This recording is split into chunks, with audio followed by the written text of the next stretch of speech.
Nos encontramos hoy con María Herrera Páramo. Ella es del estado de Yucatán, México, es la secretaria de las mujeres y han sido reconocidos en ese estado por buenas prácticas sobre la prevención del embarazo adolescente. Así que le queríamos preguntar a María que nos cuente de qué se trata este programa que están llevando adelante y desde cuándo, cómo es este programa de prevención de embarazo adolescente que ha sido reconocido. Elena, muchas gracias por invitarme a tu programa. Y sí, recientemente, hace unas semanas, se presentó, te cuento más o menos rápido lo que implica haber ganado esta mención o esta buena práctica. En México existe un programa nacional que se llama Estrategia para la Prevención del Embarazo Adolescente en todo el país. Esta estrategia lleva apenas 5 años en la agenda pública de nuestro país. En cada estado de la República o en cada provincia, para que podamos entender esa parte, tenemos grupos estatales para la prevención del embarazo adolescente donde participan instancias de gobierno vinculadas a acciones que tengan que ver con prevención de embarazo adolescente y asociaciones civiles que estén dedicadas a los derechos de las niñas, niños y adolescentes en particular. Y desde luego la academia, que aquí sería la Universidad Autónoma de Yucatán. Bueno, el INMujeres, el Instituto Nacional de las Mujeres, lanza convocatorias que tienen que ver con recursos que se bajan hacia las entidades federativas, a los estados, provincias, donde se articulan algunas acciones importantes en aquellas problemáticas que principalmente están sobre nuestra competencia, como es violencias contra las niñas y mujeres, ¿no? Y la prevención del embarazo adolescente es una cuestión de agenda latinoamericana en la Agenda 2030, donde tenemos un mandato que tiene que ver con eliminar a cero la tasa de embarazo infantil y al 50% el embarazo adolescente. Para todo ello hay muchas aristas. Tú sabes que la cuestión del embarazo adolescente es un fenómeno social grave en América Latina que tiene que ver con violencia hacia las niñas, con esta violencia estructural y que tiene que ver con violencia sexual hacia las niñas en particular en los estados. Se da a nivel mundial, pero hablamos en esta parte de la Agenda 2030 de América Latina. De tal manera que para abordar una parte de este gran fenómeno que es el embarazo adolescente, decidimos crear una estrategia estatal que particularmente tuviera foco en aquellos municipios donde se tuviera mayor tasa de embarazos, tanto en niñas como en adolescentes, y que están marcados por estudios nacionales, particularmente en Yucatán. Algo que nos parecía muy significativo era poder involucrar a pares. ¿Qué quiere decir? Muchas veces los maestros o el magisterio, los docentes o personas más grandes, como que no hay ese feeling de comunicación con los adolescentes, con la adolescencia. Entonces pensamos en por qué no hacer un vínculo estratégico de transformación social entre estudiantes de las universidades del interior del estado de Yucatán, o sea que están en las zonas rurales, claro, para poder formar en un mínimo básico en contenidos que tuvieran que ver con esta prevención de embarazo adolescente entre pares y poder transmitir la importancia de la corresponsabilidad cuando se trata de los embarazos no planeados entre parejas de esa edad, de esos grupos etarios. ¿Por qué hablamos de corresponsabilidad? Porque regularmente se dice es que las niñas no se cuidan, es que las niñas se embarazan, es que las mujeres no tienen los cuidados, y no hablamos de todo lo que implica las violencias contra las niñas y no hacemos ese llamado a una corresponsabilidad a los hombres de este grupo etario, ¿no?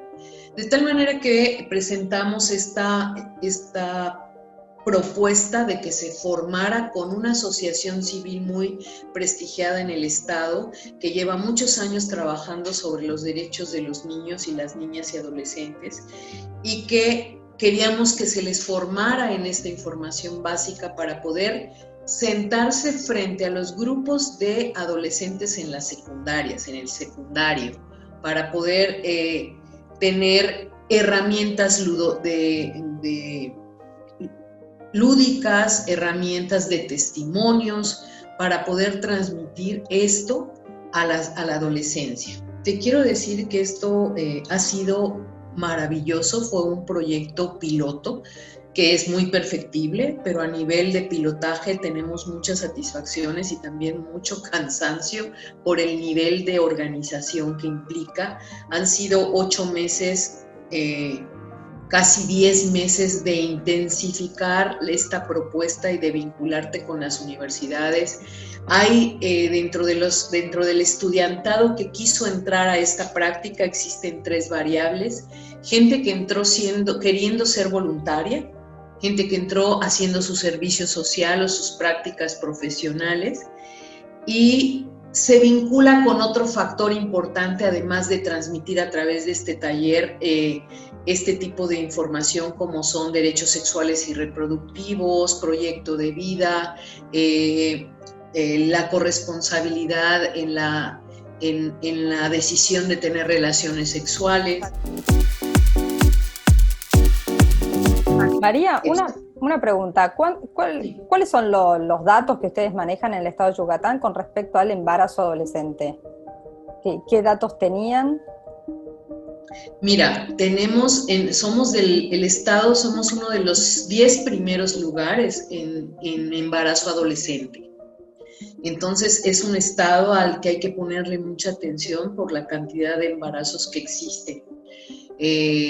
En este momento no me traje todas las cifras, pero el lugar sí es el que te digo, es el 4º lugar a nivel nacional, y eso implica tener mucha seriedad a la hora de trabajar en estas estrategias.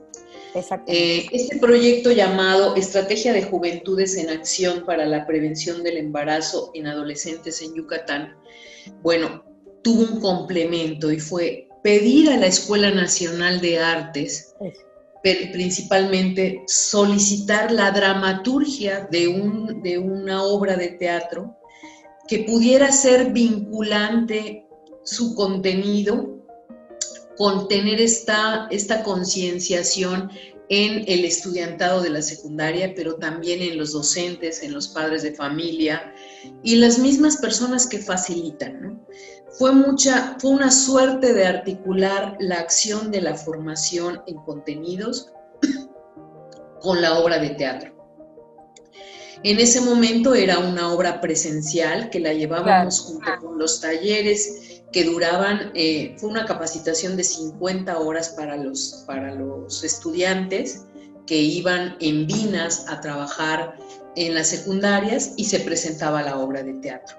Llegamos a alcanzar a más de 6,000 estudiantes y maestros y maestras que quedaban impresionados, porque aquí la parte importante que te quiero transmitir es: lo cuantitativo es importante, pero lo cualitativo es más importante. El saber que esto ha logrado impactar a esta cantidad de estudiantes y que pueden ser agentes de transformación social en sus propias comunidades, de decir, yo corto este destino de los embarazos o de simplemente casarme, y creemos que esa parte de la conciencia que se creó a través de la obra de teatro y de la información, y de la obra de teatro escuchar los testimonios de jóvenes adolescentes que están diciendo o que tienen una situación en casa o que ellas mismas han tenido esta situación de estar embarazadas, o cómo acercarse. Incluso ha habido mujeres que se acercan y dicen, ¿cómo puedo acercarme? Porque yo he tenido abusos sexuales, he sido violada en mi comunidad. Durante estos meses de pandemia, ¿cómo hicieron con estos talleres u obras de teatro que la presencialidad estuvo complicada? Y lo que logramos hacer es, en lugar de que fuera presencial la obra de teatro, se convirtió en una película. Es una grabación tal cual de la obra de teatro, pero convertida a película. Y como tenemos esa red de apoyo de todas las rectores de las universidades y los enlaces con las universidades de todo tipo, particulares, o sea, privadas, públicas, vamos a tener esa capacidad a través del Zoom para poder transmitir a mayor número de gente, de personas, esta obra. Y bueno, lo del trabajo de capacitación ha sido de verdad una labor titánica, porque todo el mundo se dio a la tarea en esta pandemia de ver cómo sacar adelante los programas, y a través del Zoom, y que no es peccata minuta, es algo muy complejo porque finalmente tiene que ver con conectividad, y la mayor parte de las personas participantes en este proyecto pertenecen a los municipios, a las provincias del interior del estado, y eso implica menor conectividad, menor movilidad por la pandemia, y bueno, hemos tenido que ingeniárnoslas. Te comento que se presentaron a nivel nacional 37 prácticas de 18 estados. Nosotros solamente presentamos una práctica, que era esta.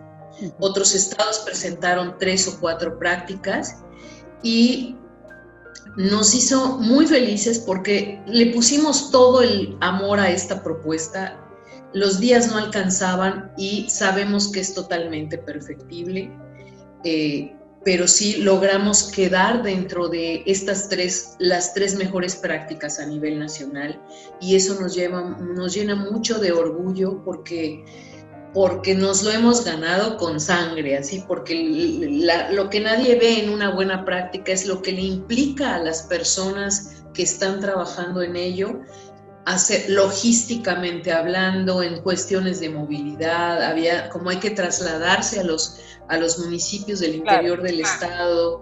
Todas estas cosas son importantes de decir, y yo tengo una frase para algunas personas que surgen en el camino de este proceso de la buena práctica, que son los garbanzos de a libra. No sé si conozcas esa expresión en Argentina. No. Antiguamente se utilizaba los garbanzos de a libra. Es un garbanzo de a libra, que era un garbanzo muy grande entre muchos garbanzos, como que era el más brillante, brillaba por ser el más grande.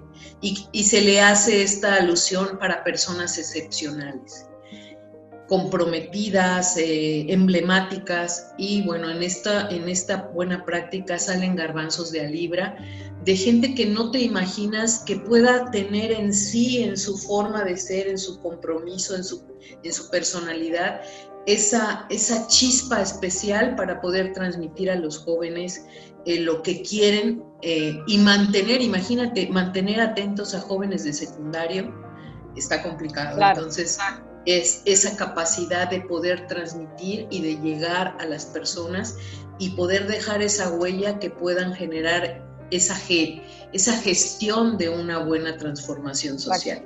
María, ya nos quedamos sin tiempo, pero para cerrar te quería preguntar, ¿hay algún otro estado de México que les haya preguntado cómo llevar adelante esta actividad y que hayan podido intercambiar esta buena práctica?